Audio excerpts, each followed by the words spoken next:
예전에 언젠가 집을 정리하다가 크기와 색깔이 다양한 수십 통의 편지들이 담겨 있는 상자를 발견하게 되었습니다. 보니까 모두 두 사람이 주고받은 편지더라고요. 누구와 누가 주고받았는지 혹시 짐작이 되십니까?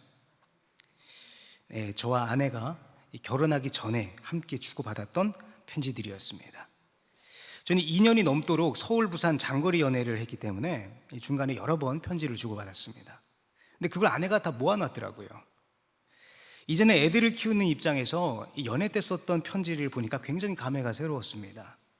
이 추억에 잠겨서 그 중에서 하나를 집어서, 제가 쓴 편지 중에 하나를 집어서 펼쳐보았습니다. 근데 몇 문장을 채 읽기도 전에 황급히 덮어버리고 말았습니다. 이렇게 민망할 수가. 손발이 오그러든다 그러죠. 저는 글씨까지 잘 못 쓰는 터라서 예쁘지도 않은 글씨로 이렇게 민망한 표현을 적어놓은 이 편지를 도저히 끝까지 읽을 용기가 나지 않았습니다. 민망했지만 그땐 그랬지 하는 추억을 돌아보는 참 좋은 시간이었습니다. 여러분들은 편지를 써본 적이 언제이십니까? 이 최첨단 문명을 살아가고 있는 오늘날 우리에게 편지라는 개념은 많이 멀어져 버린 것 같습니다. 언제부턴가 우리 집 우편함에는 고지서, 청구서, 전단지 이런 사무적이고 상업적인 문서들만 꽂혀 있게 된 것 같아요. 굳이 번거롭게 편지를 쓰지 않아도 스마트폰 안에 있는 기능을 통해서 언제 어디서나 실시간으로 연락이 가능하기 때문에 우리는 더 이상 집에 들어가는 길에 우편함을 확인하면서 느꼈던 설렘이나 기다림은 사라져 버렸습니다. 제가 그날 오랜만에 그 편지 뭉치들을 보면서 느꼈던 것은요, 직접 손으로 쓴 편지에는 그 사람의 마음이 듬뿍 들어있다는 겁니다. 이메일이나 문자 메시지로는 감히 따라할 수 없는 정성과 감성이 묻어 있다는 겁니다. 별로 영양가 없는 내용이라도, 글씨가 예쁘지 않아도 받는 이로 하여금 마음을 따뜻하게 만들어주죠. 이 말이 나온 김에 시간 나실 때 소중한 분에게 손편지 한번 써보는 것도 참 좋을 것 같습니다. 성경에도 편지 쓰기를 참 좋아했던 인물이 있습니다. 대표적으로 바울이죠. 27권의 신약 성경 중에 절반이 바울의 편지인 것으로 보아서 그는 편지 쓰는 것을 굉장히 좋아했던 모양입니다. 근데 흥미로운 것은요, 그 바울이 썼다고 전해지는 모든 편지의 서두에는 동일한 인사말이 기록되어 있습니다. 오늘 방금 우리가 확인했습니다. 그 인사말은 예수 그리스도의 은혜와 평강이 너희에게 있기를 바란다 라는 인사말입니다. 우리는 누군가에게 편지를 쓸 때에 서두에 인사말을 쓰죠. 만약에 여러분들께서 사랑하는 누군가에게 지금 편지를 쓴다고 하면은 돈 갚아라 이런 독촉장 말고요, 누군가에게 나의 진심을 담아서 편지를 쓴다고 하면은 어떤 인사말을 적으시겠습니까? 보통 그 짤막한 인사말 안에 나와 그 사람의 관계 혹은 내가 지금 당신과 함께 소망하는 어떠한 그런 마음들이 집약해서 드러나게 되어 있습니다. 예를 들어서 보고 싶은 누구에게, 사랑하는 누구에게 이런 식으로 말입니다.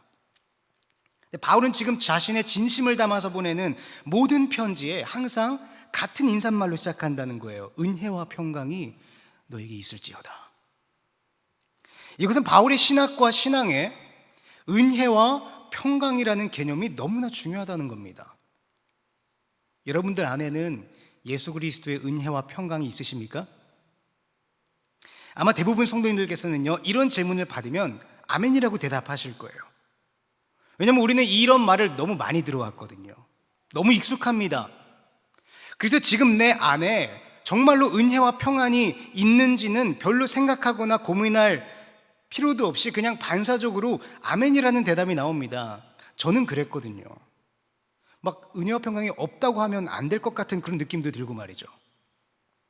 우리가 너무나 잘 아는 단어들이지만 이 시간 그 의미를 다시 한번 짚고 넘어갔으면 좋겠습니다. 우리는요, 이 교회 안에서 은혜라는 단어를 굉장히 많이 사용합니다. 목사님 설교 은혜 많이 받았습니다. 이 찬양은 가사가 참 은혜롭다. 나 이번 집회에서 정말로 은혜 많이 받았어. 이처럼 우리는 은혜라는 말을 굉장히 많이 사용하는데요, 근데 그거를 잘 살펴보면 대부분 어떤 감정이나 어떤 우리 눈에 보이는 축복들을 말하는데 많이 사용을 한다는 겁니다.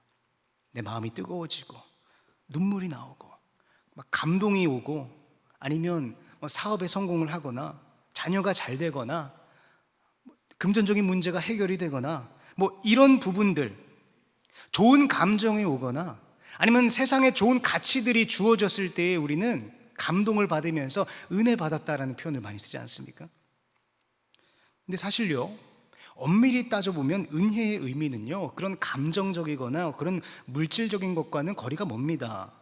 물론 우리가 보편적으로 사용하는 어감상 그런 감정적인 부분이 물론 많이 연결이 되지만 은혜의 원론적인 의미는요, 받을 만한 이유가 없음에도 불구하고 거저 받는다는 의미입니다. 말 그대로 공짜입니다. 받을 만한 이유가 있어서 받는 건 우리가 은혜라고 하지 않아요. 직장에서 열심히 일하고 월급을 받았다고 해서 우리는 은혜 받았다라고 하지 않습니다. 그건 당연한 대가죠. 그러나 자기 몫을 다하지도 못하는 사람에게 월급을 준다면 그것은 은혜라고 말합니다. 우리는요, 모두 하나님 앞에서 은혜를 받은 자들이라고 고백합니다. 이 말은 내가 하나님께 받을 만한 자격이 없음에도 뭔가를 받았다는 거예요. 근데 이렇게 말하면요, 속으로 고개를 갸우뚱하게 되는 경우가 있습니다. 난 별로 받은 게 없는 것 같은데, 나보다 저 사람이 더 큰 은혜를 받은 것 같은데, 기왕에 나한테 은혜를 좀 주시려면 많이 좀 주시지 왜 이렇게 나한테는 조금만 주실까? 혹시 이런 생각을 해보신 적이 없을지 모르겠습니다. 우리가 은연중에 이런 생각을 하게 되는 이유는 하나님의 은혜에 대해서 어떠한 감정적인 것 또는 이 세상의 어떠한 물질적인 것으로 생각하는 경향이 있기 때문입니다. 우리는요, 감정적으로 마음이 뜨거워지면 은혜 받았다고 하고 거기서 눈물까지 나오면 더 큰 은혜를 받았다고 합니다. 사업에 성공하거나 복권에 당첨되거나 자녀가 좋은 대학에 가거나 자녀가 좋은 직장에 취직을 하게 되면 은혜를 받았다고 말을 합니다. 우리는 이처럼 세상에서 좋은 가치들, 좋은 감정들을 얻으면 하나님께서 나에게 은혜를 주셨구나라고 생각을 하게 된다는 겁니다. 물론 맞습니다. 이것이 틀렸다는 것이 아닙니다. 이런 것들도 하나님께서 우리에게 주시는 선물 중에 하나인 것은 분명합니다. 그런데요, 우리가 생각하는 은혜라는 것이 너무 이쪽에만 초점이 맞추어져 버린다면 우리는 자연스럽게 내가 받은 하나님의 은혜와 다른 사람이 받은 하나님의 은혜를 비교하기 시작한다는 겁니다. 그리고 내가 저 사람보다 적게 받았다라고 생각이 드는 순간 아쉬움이 찾아오고 심지어 하나님께 원망까지 된다는 것이죠. 내가 저 사람보다 교회도 더 오래 다녔고 내가 직분도 더 높고 아무리 봐도 내가 봉사와 헌신을 훨씬 더 많이 하는 것 같은데 왜 하나님은 저 사람에게는 저렇게 은혜를 많이 내려주시고 나한테는 이렇게 인색하실까? 하나님께 아무 값없이 받는, 선물로 받는, 공짜로 받는 이 은혜라는 개념에 대해서 내가 마땅히 당연히 받아내야 할 대가라고 생각을 하고 있는 것이죠. 이것은 성경에서 바울이 말하고 있는 은혜와는 조금 거리가 있습니다. 단순히 그런 것으로 하나님의 은혜를 평가한다면 그것은 너무나 왜곡된 것입니다. 왜냐하면 하나님의 은혜가 어떠한 것인지 옳게 깨닫고 그 감동으로 말미암아서 이 세상에서 가진 것 하나 없어도 하나님 앞에서 평안을 누렸던 사람들의 생생한 증언이 성경과 기독교 역사에 기록되어 있기 때문입니다. 그리고요, 바울은 두 번째로 평안을 말하고 있습니다. 평강을 말하고 있습니다. 평강은 이 평안과 같은 단어인데요, 사극을 보시면요, 아침에 일어나면 집안 어른들께 문안 인사를 드리죠. 밤새 평안하셨습니까? 이런 표현 많이 들어보셨을 겁니다. 평안의 사전적 의미를 찾아보았습니다. 그러니까 걱정이나 탈이 없다라는 의미라고 하더라고요. 그러니까 내 마음을 괴롭히는 문제가 없어서 마음이 평안한 상태를 말하는 것이죠. 우리는 모두 이런 평안을 말합니다. 지금 내 마음속에서 내 마음을 괴롭히고 나를 잠 못 들게 만드는 이 모든 문제들이 하루속히 사라져서 내가 좀 편안해졌으면 좋겠다. 그런데 바울이 지금 에베소 교인들에게 전하고 있는 평안의 인사가 그런 평안일까? 조금 다릅니다. 지금 바울은요, 에베소 교인들 앞에 놓여 있는 그들의 삶의 문제들이 사라지게 해달라고 기도하고 있지 않아요. 이게 무슨 말이냐? 바울은 지금 에베소 교인들의 마음을 어지럽히고 마음을 힘들게 만드는 문제들이 무엇인지 알고 있습니다. 그리고 그 문제들은요, 사라지기는커녕 날이 갈수록 점점 더 커질 것이라는 것을 누구보다 바울은 잘 알고 있었어요. 왜냐하면 그 에베소 교인들에게 그 삶의 문제를 가져다 준 장본인이 바로 바울이었거든요. 당시 고대 사회는 종교와 사회가 밀접하게 연결이 되어 있었기 때문에 한 가문, 한 사회, 한 국가가 같은 종교를 믿는 공동체로 구성되어 있었습니다. 그러니까 한 개개인의 삶의 터전은 종교적인 부분과 맞물려 있다는 것입니다. 이런 상황에서 내가 이때까지 가지고 있었던 종교를 버리고 예수를 믿는다는 것은 결코 쉬운 일이 아니었습니다. 내가 속해 있는 모든 삶의 기반과 부딪혀야 하는 것이기 때문입니다.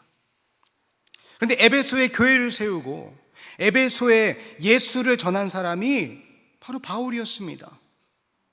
그 에베소에서 바울을 통해서 예수를 받아들이고 영접한 사람들은 그 순간부터 자신의 삶의 기반이 통째로 흔들리는 어려움을 겪어야 했다는 것이죠. 그들의 삶이 과연 평안했을까요? 그들의 마음에 아무 문제가 없어서 발 뻗고 잠을 잘 수 있었겠습니까? 그 반대였을 겁니다. 예수 그리스도를 향한 신앙을 지키기 위해서는 그들은 매일매일 여러 가지 문제들과 부딪혀야 했을 것이고, 그 문제는 결코 하루빨리 사라지지 않을 문제들이었다는 것이죠.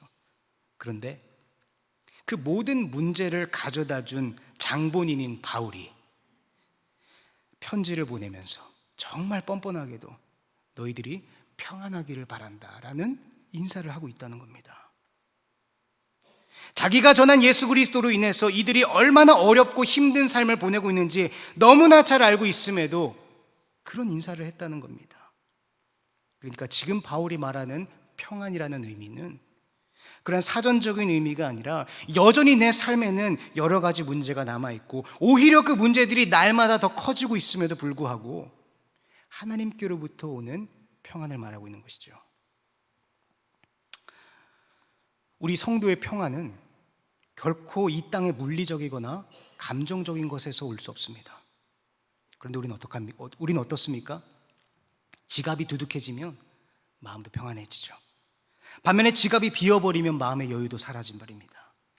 물론 그런 것들이 우리들의 마음을 어느 정도는 채울 수 있겠습니다만 절대로 근본적인 평안을 줄 수 없습니다. 왜냐하면 우리는 영과 육을 함께 지닌 존재이기 때문에 물질적인 것들로만은 절대로 채울 수 없는 겁니다.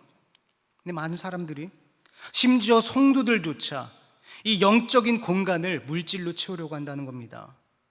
세상의 스펙을 조금 더 쌓아야 평안해지고 당장 내 앞을 가려먹고 있는 금전적인 문제, 자녀의 문제, 관계의 문제, 직장의 문제, 노후의 문제, 이런 것들이 빨리 사라져야만 내 마음에 평안이 찾아온다고 생각을 합니다.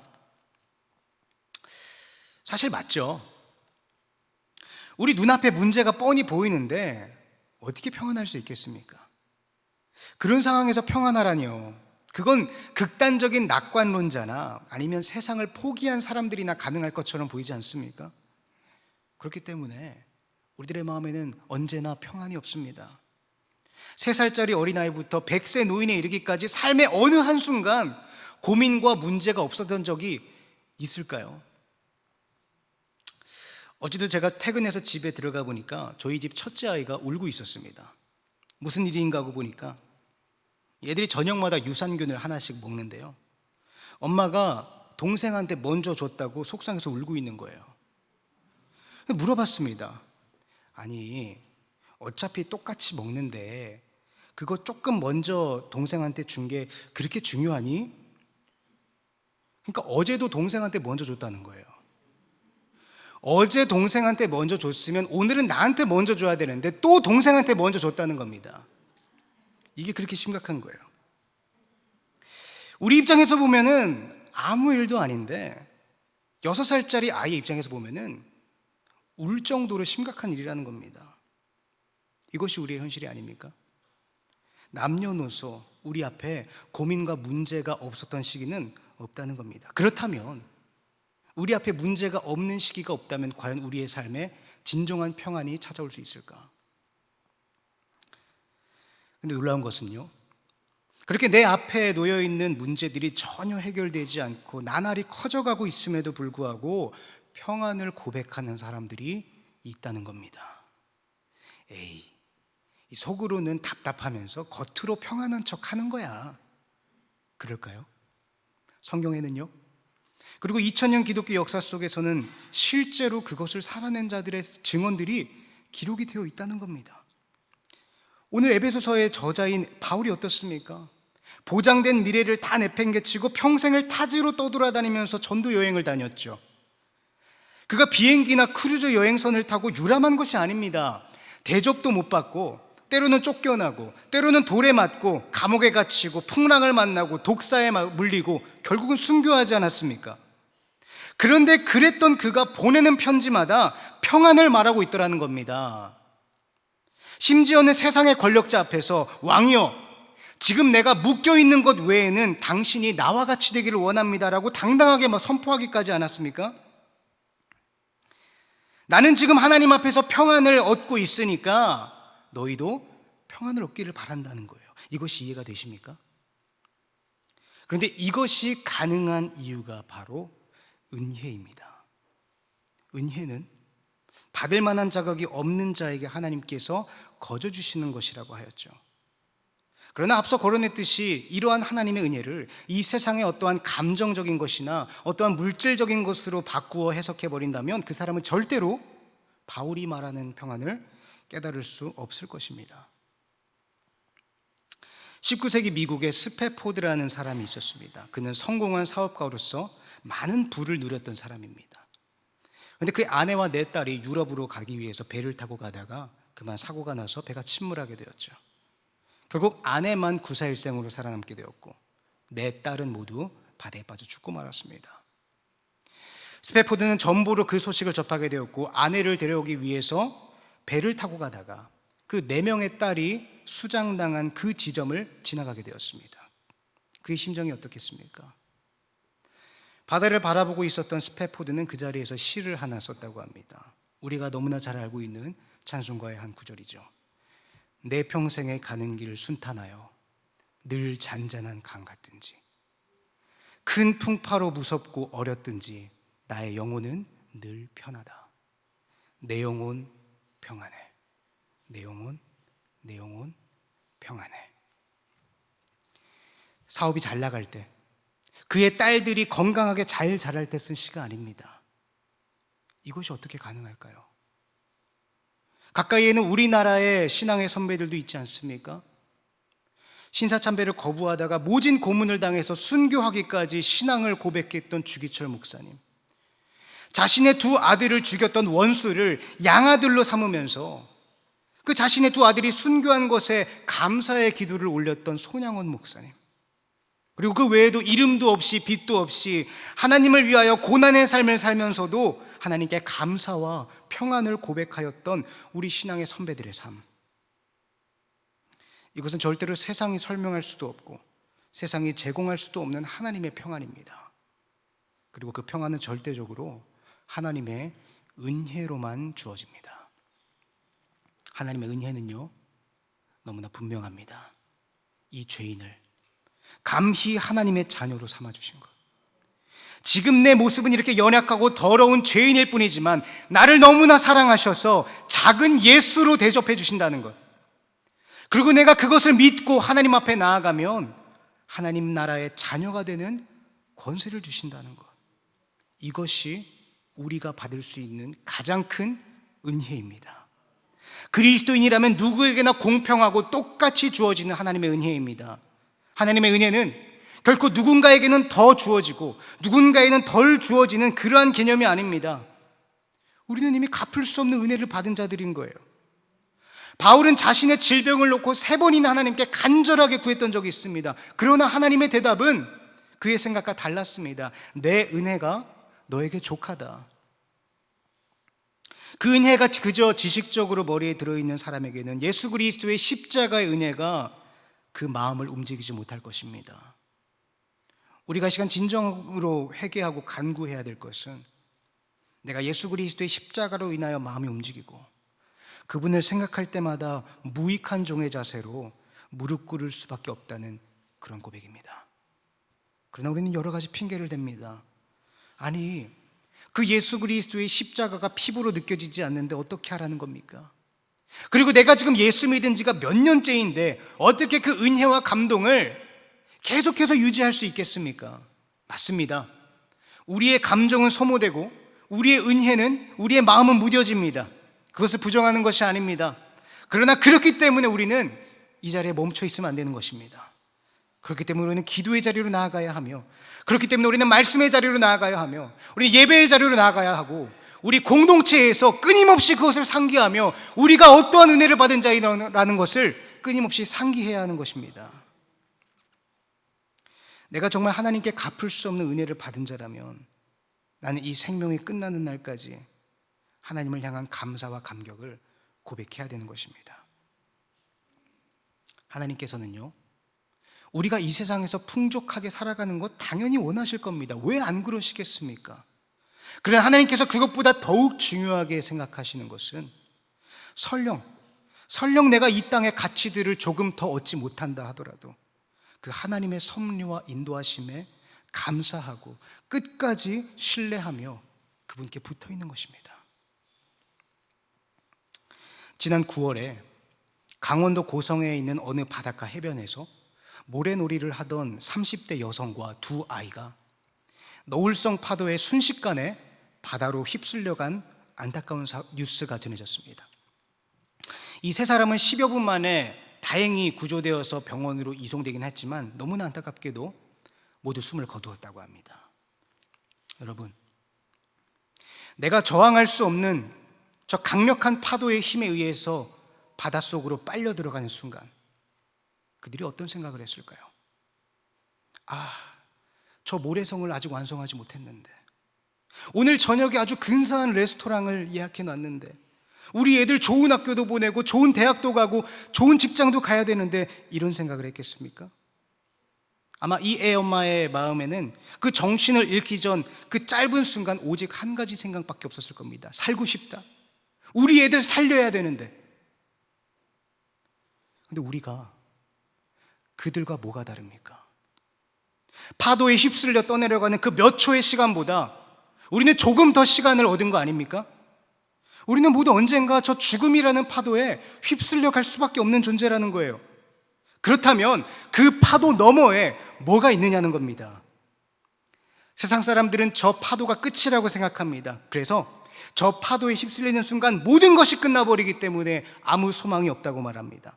그래서 그들은 저 파도가 다가오기 전까지 해변에서 자신만의 모래성을 쌓기 시작합니다.